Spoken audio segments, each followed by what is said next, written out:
Indeed. Thanks for joining us live from Capitol Hill on Bloomberg TV and radio. I'm Mathieu with an exclusive conversation with the Democratic leader in the House of Representatives, Hakeem Jeffries of New York. Leader Jeffries, thanks for being back with us on Bloomberg. It's good to see you. Good morning, Joe. Good to see you. Pretty important ruling in the Supreme Court when it comes to redistricting in the state of Texas that I'd like to start with here. It's open season, apparently, on redistricting. Does that mean every Democratic-led state in the country needs to redraw their maps? Well, first of all, it's unfortunate that the Supreme Court has rubber stamped a racially gerrymandered extreme map that Donald Trump ordered Texas Republicans to engineer as part of his effort to try to rig the midterm elections in 2026. But notwithstanding this adverse ruling, we're going to continue to move forward and ensure that there is a fair map across the country. California voters enacted Prop 50, and as a result, we'll have a fair map in California with some additional opportunities to be competitive, and I expect that you'll see other states across the country continue to respond. Will yours be one of them? Are you on the phone with Governor Hochul today saying it's time to redraw the New York map? Well, the New York map has some particularities relative to the Constitution that won't necessarily allow it to be revisited in this particular cycle. But some voters have filed a lawsuit in New York, and we're monitoring that litigation closely to see what the outcome may be. Okay. There's a question about whether you really need it. Leader Jeffries, after the special election in Tennessee on Tuesday, we saw a plus 22 Trump district go down to a plus 9 Trump district, and you've got a lot of armchair mathematicians out there suggesting that could mean as many as 30 or 35 seats for Democrats in the midterms. How do you see it? Well, Republicans know that if the elections were held today, they would lose. That's the reason why Donald Trump has decided to engage in this extreme effort to gerrymander congressional maps all across the country, and it's very unfortunate. Our view is that we're not going to unilaterally disarm, and we have to ensure that there's a fair map nationally across the board so that it's the voters who get to decide who is in the majority after the November 2026 election. Part of the challenge with Republicans is that they've broken all of their promises. They indicated that they were going to lower costs. In fact, lower costs on day one. Costs haven't gone down in America. Costs have gone up. Housing costs are through the roof. Grocery prices through the roof. Electricity bills through the roof. And now, because my Republican colleagues refuse to extend the Affordable Care Act tax credits, we know tens of millions of people are about to experience dramatically increased health care costs. Democrats are actually the party focused on driving down the high cost of living. So let's talk about a couple of those points of leverage that you just pointed out. Affordability and health care. Many would argue that it's kind of the same story here. President Trump has been saying that affordability is a Democrat hoax, a Democrat con job. Does that mean you do not have Republicans on board with you in reforming health care or extending Obamacare subsidies? It appears that way. It's unfortunate that the president's position, which is the Republican Party's position, is that the affordability crisis in the United States of America is a con job and it's a hoax. No, what was a con job and hoax was the fact that Republicans spent all of last year claiming that they were going to lower the high cost of living in the United States of America, that they were a party committed to addressing the inflationary pressure that the American people were under. That's all they talked about last year.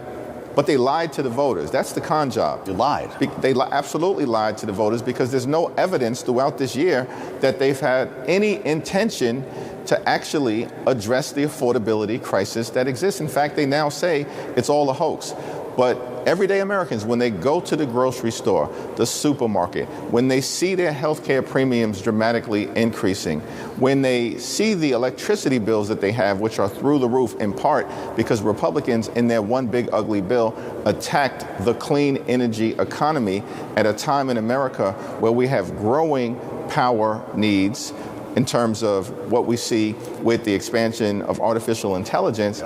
It's all extraordinary. So Republican leadership has made it clear they have no intention to extend the Affordable Care Act tax credits, and that's very unfortunate. You know, the White House would say, hold on, Leader Jeffries, this president's been working overtime to cut deals to lower the cost of prescription drugs. Does he deserve credit for that effort? We haven't seen any evidence that prescription drug prices have gone down in any meaningful way. What we have seen are that the Trump tariffs are out of control.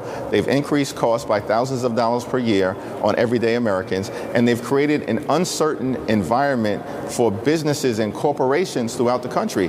And we know that uncertainty is one of the biggest problems that American corporations and companies may face. It's difficult to actually make investments when you have this chaotic environment that has been visited upon the economy. So let's talk about what you can get done before the expiration of these subsidies at the end of the month. A bill was introduced yesterday, a framework that was bipartisan.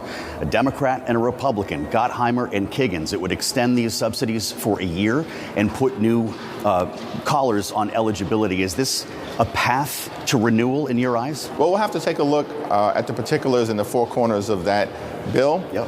214 Democrats have signed a discharge petition that will extend the Affordable Care Act tax credits for 3 years and give the American people the certainty that they need in order to move forward during these otherwise uncertain times.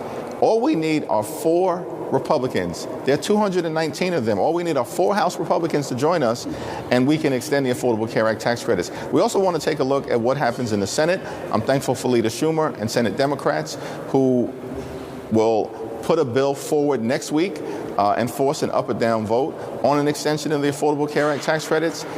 You know, we're in this fight until we win this fight on behalf of the American people, because in the wealthiest country in the history of the world, it cannot be the case that working class Americans and middle class Americans are unable to afford to go see a doctor when they need one.